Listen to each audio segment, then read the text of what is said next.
Hi, everyone. My name is Allison Jennings Roche. I'm a reference and instruction librarian at the University of Baltimore. I just started in January, actually, but I am a UB alum. I have a master's degree in legal and ethical studies from UB. I have an undergrad degree in political science and English lit, and then I also have a master's degree in library and information science. Broadly, I know a little bit about a lot of things, and it is my job to help people find the best sources for their research academically, personally, and just understanding what those sources mean and how to make choices when you're trying to understand information. In the modern age, information is just coming at us like a fire hose, and I just help narrow down the streams and figure out which is your best choice. Jeremy, would you like to go ahead and introduce yourself? Sure. Hey, everybody. I'm Jeremy Bottinger. I am the Learning and Mathematics Services Coordinator here at the RLB Library at UB. I have been working here for about 3 years. I also am a UB alum. I have my MBA from UB. I have a post-grad certificate in instructional design, and my bachelor's is in math, specifically actuarial science. So I'm a big math nerd. Um, and I love explaining math to people, statistics. I've taught college math classes and been running math tutoring for a number of years now. So this is really one of the things I love to do. So Jeremy and I kind of were talking, and we discovered that, with our both of our expertise combined, we thought that we had something interesting to offer the UB community.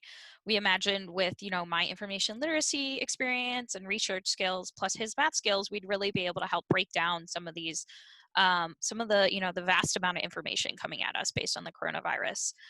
One of the best sources that we actually have come across is the coronavirus website by the state of Maryland. And there's quite a few charts and graphs and sets of numbers on that website, and there's data and just talking about how to interpret that data and try to understand what those numbers mean. I thought maybe, Jeremy, could you take some time to explain what we're looking at when we look at websites like these?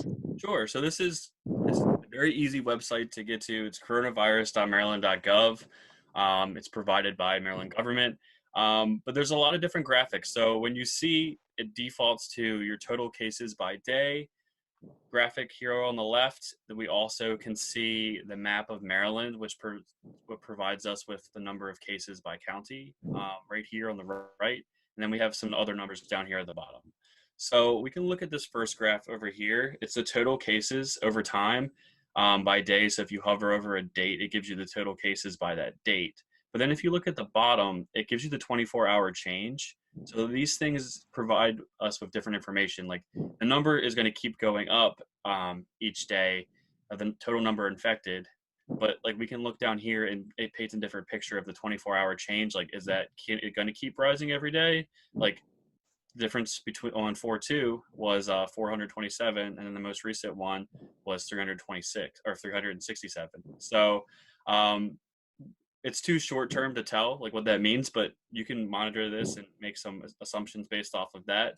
They also have an age distribution, so it tells you the number of cases by age, so you can make sure that you're making informed decisions based off of that. And they even have it broken down by gender distribution. It's pretty even, but as we move forward during this pandemic, we can see some helpful information.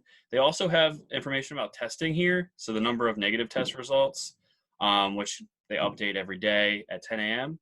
This whole thing gets updated at 10 a.m. every day, and hospitalization, the return from isolation. There's just a ton of good information here that I personally look at on a daily basis. That's a great resource, Jeremy. Could you show us how that compares to something maybe a more national news website? I know both of us like the New York Times. Generally, their information is well done and well vetted. But as you showed me this morning, maybe their graphs aren't as up to date as even the state of Maryland. Sure. So I have the New York Times right here. And if we look, the total cases for this graph, and if you look right here, it says updated April 4th, 2020, but it's at 8:44 a.m. And if you remember, I said they update the Maryland information at 10 a.m. So if you looked at these numbers, you would see, oh, updated April 4th, which today it says 2,758 cases. But if you go back to the Maryland website, it's actually been updated. So this graph is more current than this graph right here. So they provide like a similar picture, but the numbers are slightly different. So it's just be mindful of what information you're looking at and making sure you're getting the most up-to-date information. That's a really good point. I love how both of those websites have the timestamps. I think that's really helpful because often you see numbers and graphs kind of just floating around and you don't know from at what period in time that information has been selected. So it does actually make me trust both of those sources more in that they're being so transparent about when they're putting this information out and when they're collecting it. Yeah, I agree. Well, thank you, Jeremy. I was hoping that maybe we could turn this into a short series of information for the UB community. Um, uh, what do you think about that?